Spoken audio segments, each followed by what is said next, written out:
जब भगवान शिव ने सृष्टि की रचना की, जब चारों ओर केवल अंधकार का अस्तित्व था, न सूर्य था, न चंद्रमा और न कहीं ग्रह, नक्षत्र या तारे थे, दिन एवं रात्रि का प्रादुर्भाव भी नहीं हुआ था, अग्नि, पृथ्वी, जल एवं वायु का भी कोई अस्तित्व नहीं था, तब एकमात्र भगवान शिव की ही सत्ता विद्यमान थी और यह वह सत्ता थी जो अनादि एवं अनंत है।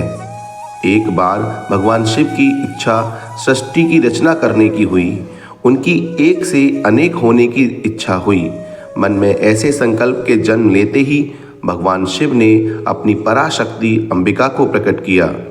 उन्होंने उनसे कहा, हमें सृष्टि की रचना के लिए किसी दूसरे पुरुष का सृजन करना चाहिए, जिसके कंधे पर सृष्टि संचालन का भार सौंपकर हम मुक्त होकर आनंद पूर्वक विचरण कर सकें। ऐसा निश्चय करके भगवान शिव पुनः अंबिका के साथ एकाकार हो गए और अपने वाम अंगों के 10वें लगे पर अमृत मल दिया। इस प्रकार विष्णु की उत्पत्ति हुई, एक दिव्य पुरुष जिसका सौंदर्य अतुलनीय था। उनके 4 हाथ थे, एक में शंख, एक में चक्र, एक में गदा तथा एक हाथ में पद्म सुशोभित हो रहा था।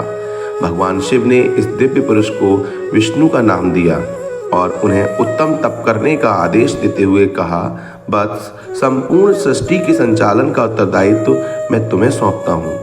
भगवान विष्णु कठोर तप करने लगे। इस कठोर तप के कारण उनके अंगों से असंख्य जलधाराएं निकलने लगीं, जिनसे सूना आकाश भर गया। अंततः अपने कठोर तप के श्रम से क्लांत होकर भगवान विष्णु ने उसी जल में शयन किया। जल अर्थात नार में शयन करने के कारण ही भगवान विष्णु का एक नाम नारायण भी हुआ।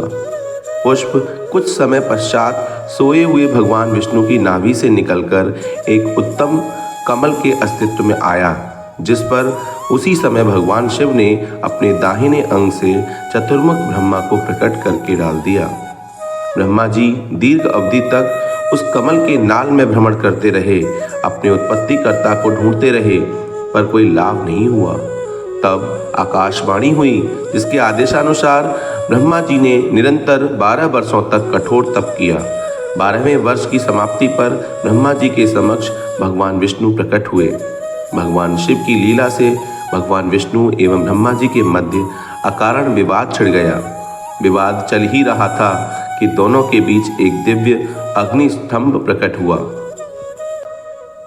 भगवान विष्णु एवं ब्रह्मा जी अथक प्रयास करके भी उस अग्नि स्तंभ के आदि अंत का पता नहीं लगा सके। अंत में हार कर भगवान विष्णु ने अपने दोनों हाथ जोड़कर प्रार्थना की, महाप्रभु, हम आपके स्वरूप को जान सकने में असमर्थ हैं। आप जो भी हों, हमारे ऊपर कृपा करें तथा प्रकट हों। भगवान विष्णु की प्रार्थना सुनकर भगवान शिव प्रकट हो गए। उन्होंने कहा, मैं तुम दोनों के कठोर तप और भक्ति से प्रसन्न हूँ। ब्राह्मण, मैं समस्त सृष्टि का उत्तरदायित्व तुम्हें सौंपता हूँ। विष्णु पर समस्त चराचर जगत के पालन का उत्तरदायित्व होगा। इतना कहकर भगवान शिव ने अपने हृदय भाग से रुद्र को प्रकट किया और उन्हें संसार का उत्तरदायित्व सौंपकर अंतर्ध्यान हो गए। ब्रह्मा जी ने अपने कार्य का आरंभ मानसिक सृष्टि से किया, परंतु जब उनकी मानसिक सृष्टि विस्तार नहीं पा सकी तो वे अत्यंत दुखी हो उठे। उसी समय आकाशवाणी हुई, जिसके माध्यम से उन्हें मैथुनी सृष्टि आरंभ करने का आदेश मिला। तब तक नारियों की उत्पत्ति नहीं हुई थी। ब्रह्मा जी ने यह सोचा कि भगवान शिव का आशीर्वाद प्राप्त किए बिना सृष्टि का आरंभ नहीं किया जा सकता। एक बार पुनः कठोर तप आरंभ कर दिया। ब्रह्मा जी की भक्तिपूर्ण स्थितियों से प्रसन्न होकर भगवान शिव ने उन्हें अर्धनारीश्वर रूप में दर्शन दिए। भगवान शिव के उस अलौकिक विग्रह को देखकर ब्रह्मा जी ने उन्हें दंडवत प्रणाम किया। पुत्र ब्रह्मा, मैं तुम्हारे तप से अत्यधिक प्रसन्न हूँ। मुझे तुम्हारे तप का उद्देश्य भी पता है। तुम्हारी इच्छा अवश्य पूर्ण होगी। इतना कहकर भगवान शिव ने अपने शरीर के आधे भाग से उमा देवी को पृथक कर दिया। ब्रह्मा जी ने उन पराशक्ति को अत्यंत श्रद्धापूर्वक प्रणाम किया और उनके समक्ष अपना मनोरथ व्यक्त करते हुए प्रार्थना की कि वे उनके पुत्र दक्ष की पुत्री के रूप में जन्म लेकर उन्हें कृतार्थ करें। उमा देवी ने कहा, तथास्तु, ऐसा ही होगा, और फिर वह भगवान शिव के शरीर में प्रविष्ट हो गईं। तत्पश्चात भगवान शिव अंतर्ध्यान हो गए। इसके बाद से ब्रह्मा जी की निर्विघ्न रूप से सृष्टि का विस्तार करने लगे।